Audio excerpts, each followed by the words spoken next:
नमस्कार। आप देख रहे हैं खबरों पर खुलासा। आज हम बात करने वाले हैं आशुतोष ब्रह्मचारी की। ये वही आशुतोष ब्रह्मचारी हैं जो अब साधु संत बने घूम रहे हैं और इन्होंने हिंदुओं के सबसे बड़े गुरु शंकराचार्य अभिमुक्तेश्वरानंद पर इतने घिनौने आरोप लगाए थे और ये मामला अदालत तक ले गए, एफआईआर दर्ज कराई। आज वही ब्रह्मचारी वीडियो जारी करके खुद कह रहे हैं कि ये पूरा का पूरा मामला झूठा था। अभिमुक्तेश्वरानंद शंकराचार्य जी के खिलाफ ये साजिश थी और उन्होंने ये पूरा मामला किसी के दबाव में किया था। अब ये दबाव किसका था, ये आशुतोष ब्रह्मचारी ने नहीं बताया है। इस बात का भी खुलासा उन्हें करना चाहिए। अपने आप को संत कहने वाले और संतों की मंडली में शामिल होने वाले आशुतोष ब्रह्मचारी को शर्म आनी चाहिए इस तरह की बात करते हुए कि उन्होंने हिंदुओं के सबसे बड़े गुरु शंकराचार्य जी के खिलाफ इतने घिनौने आरोप लगाए।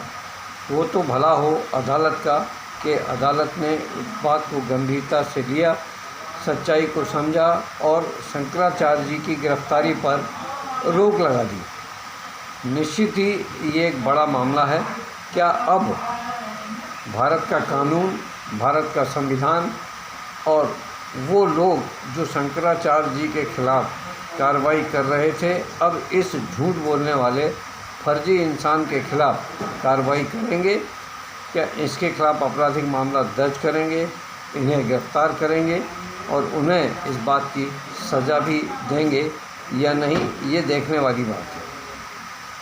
यही संत जो कभी खुद हिस्ट्री शीटर रहे हैं, कई मामले इनके खिलाफ दर्ज हैं, ये अपने आप को उत्तर प्रदेश के मुख्यमंत्री योगी आदित्यनाथ का खास बताते हैं और उनका कहना ये है कि ये जो पूरा का पूरा मामला जो अभिमुक्तेश्वरानंद जी शंकराचार्य जी के खिलाफ इन्होंने किया था, शिकायत की थी, झूठा मामला था। ये सब रामभद्राचार्य जी के उत्तराधिकारी रामचंद्र दास के कहने पर किया। आज अब ये कह रहे हैं कि रामभद्राचार्य के जो उत्तराधिकारी हैं रामचंद्र दास, ये अत्यंत ही गंदे किस्म के इंसान हैं और इन्होंने बटकों के साथ दुराचार किया था, शंकराचार्य जी ने नहीं। अब ये रामचंद्र दास पर गंभीर आरोप लगा रहे हैं। ब्रह्मचारी अब यहाँ तक कह रहे हैं कि रामचंद्र दास अपने गुरु और जिनके वो उत्तराधिकारी होने वाले हैं रामभद्राचार्य जी की हत्या तक करा सकते हैं।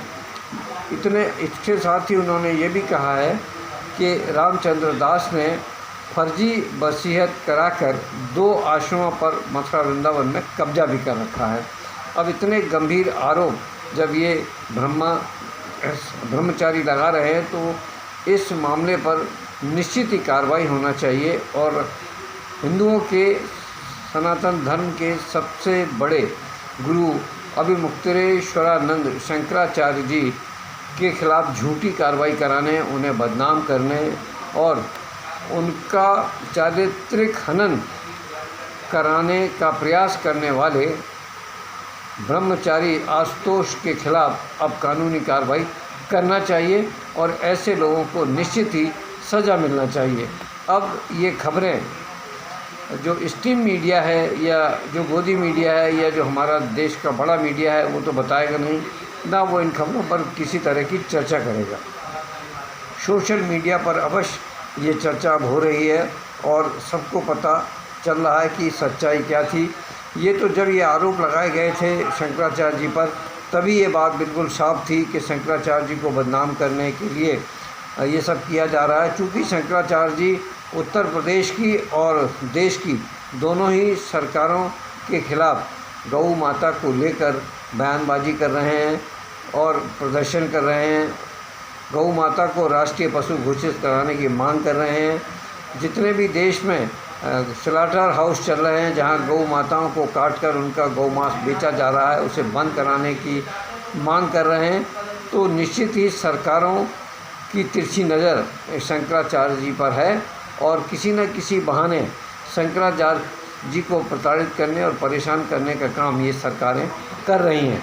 लेकिन इतना तय है कि आने वाले समय में जब भी उत्तर प्रदेश में विधानसभा का चुनाव होगा और अब देश में जब लोकसभा का चुनाव होगा तो निश्चित ही इन कार्रवाइयों का भारतीय जनता पार्टी की सरकार को और भारतीय जनता पार्टी को इसका खामियाजा भुगतना पड़ेगा। अब इस तरह की जब चर्चाएं मार्केट में हैं तो इन चर्चाओं पर चर्चा होना, खबरों पर बात होना लाजमी है। खबरों पर सवाल के लिए मैं जय सिंह चौहान, भोपाल से।